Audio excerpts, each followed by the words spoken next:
घुसपैठ भारत के उत्तर पूर्वी सीमांचल से लेकर पश्चिम तक एक बहुत महत्वपूर्ण संकट की ओर इशारा करती है। बांग्लादेश और भारत की सीमा पर होने वाली घुसपैठ ने आसाम, पश्चिम बंगाल, त्रिपुरा, मेघालय, मिजोरम इन तमाम राज्यों में जनसंख्या का व्यापक रूपांतरण तो कर ही दिया है, लेकिन सुदूरवर्ती सिक्किम जैसे राज्य में भी बहुत बड़ी मात्रा में बांग्लादेशी घुसपैठिए पहुंचे हैं।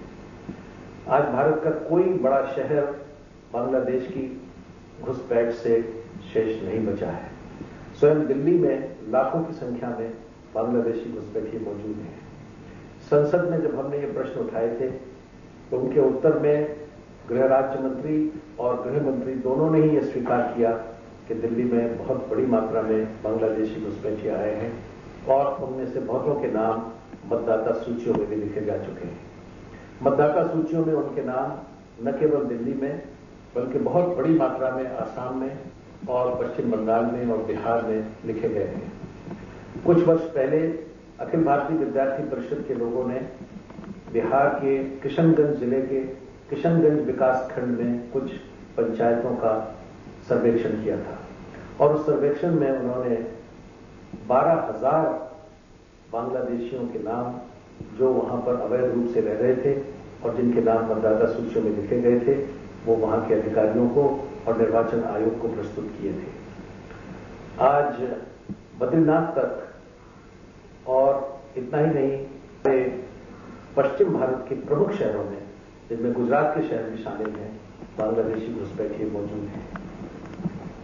जनसंख्या का व्यापक परिवर्तन हुआ है, रूपांतरण किस प्रकार से हुआ है, इसका उदाहरण सिर्फ एक बात से दिया जा सकता है कि पूर्वांचल की 400 विधानसभा सीटों का सर्वेक्षण गृह मंत्रालय ने कराया था, जिनमें से 56 विधानसभा क्षेत्र हैं कि जिनमें बांग्लादेशी घुसपैठियों का पूर्ण बहुमत है और 100 के लगभग ऐसे विधानसभा क्षेत्र हैं जिसमें निर्वाचन के परिणाम को बांग्लादेशी घुसपैठिए ही प्रभावित करेंगे। इस प्रकार 400 में से 156 विधानसभा क्षेत्र ऐसे हैं जिसका भाग्य निर्णय बांग्लादेश के आए हुए अवैध प्रवेश से बिना किसी प्रकार के वैध पत्रों के आए हुए नागरिक करेंगे।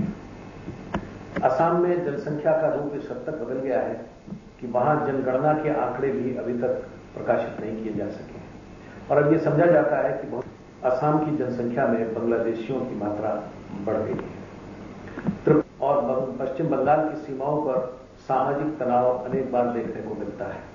कलकत्ते में तो इन्फिल्ट्रेटर्स एसोसिएशन घुसपैठियों का संगठन बन गया और उन्होंने कलकत्ते में ठीक सीपीआईएम सरकार के दफ्तर के सामने पत्रकार वार्ता में घोषित किया कि हम आ गए हैं भारतवर्ष में बिना किसी वैध पारपत्र के और हम यहां रहेंगे, हमें नौकरी दीजिए, हमें मकान दीजिए और हमारे को मूलभूत जीवन की सुविधाएं दीजिए। इसी प्रकार ढाका से आज आवाज उठती है लिविंग स्पेस की, लिविंग सराउंड की, कि हमारे पास जनसंख्या है और आपके पास पूर्वांचल में जमीन है, हम वहां जाकर रहेंगे। ये ध्यान देने की बात है कि बांग्लादेश की जनसंख्या कुछ दिनों में 15 करोड़ होने वाली है, लेकिन बांग्लादेश की सागरी तट भूमि धीरे धीरे समुद्र में जा रही है और आगे आने वाले वर्षों में उसका 1/3 भाग जलमग्न हो जाएगा। इसलिए बांग्लादेश अपनी 1/3 जनसंख्या को आसपास के देशों में स्थानांतरित करेगा और इस प्रकार लगभग 5 करोड़ जनसंख्या का बोझ भारत के ऊपर डालने की उनकी योजना है, जिसमें से 2 करोड़ के लगभग लोग आ चुके हैं। ये समस्या भारत के लिए केवल जनसंख्या की समस्या नहीं है, ये राजनीति और भारत की पंथ निरपेक्षता को उनके लिए खतरा पैदा करती है। भारत की अर्थव्यवस्था पर भी भारी बोझ डालती है। भारी मात्रा में आज तस्करी के सारी घटनाएं इन सीमावर्ती क्षेत्रों से हो रही हैं।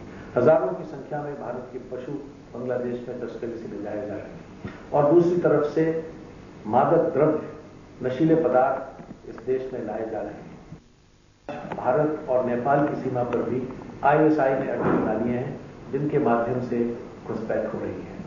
पश्चिम में कश्मीर में घुसपैठ का परिणाम हमने देखा है और हमारे सेवानिवृत्त बीएसएफ के डायरेक्टर जनरल का यह वक्तव्य है कि यदि पूर्वांचल में स्थिति पर नियंत्रण नहीं लाया गया तो वहां कश्मीर घाटी से भी ज्यादा खराब हालात हो जाएंगे। ऐसी स्थिति में इस घुसपैठ को रोकना बहुत जरूरी है।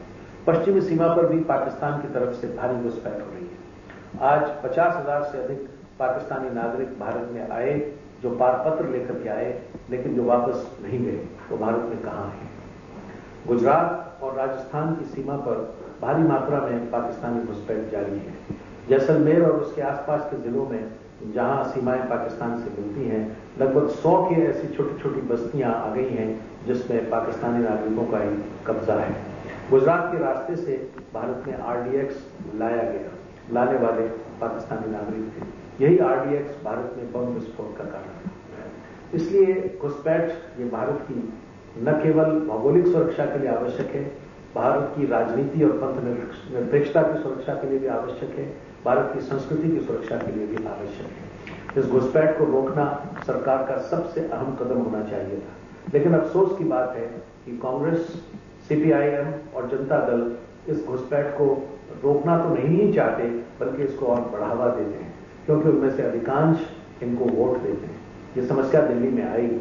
जब दिल्ली में मतदाताओं के नाम सूची से काटे जाने लगे तो उसका प्रबल विरोध सीपीआईएम, जनता दल और कांग्रेस के लोगों ने किया, और उसका कारण यह बताया गया कि ये सब उनके मतदाता थे। मुझे बहुत आश्चर्य है कि आज भारत की सरकार न केवल आयातित अर्थ से, आयातित पूंजी से, इंपोर्टेड कैपिटल से ही देश का विकास करना चाहती है, बल्कि वो अपनी राजनीति इंपोर्टेड वोटर्स के आधार पर भी करना चाहती है।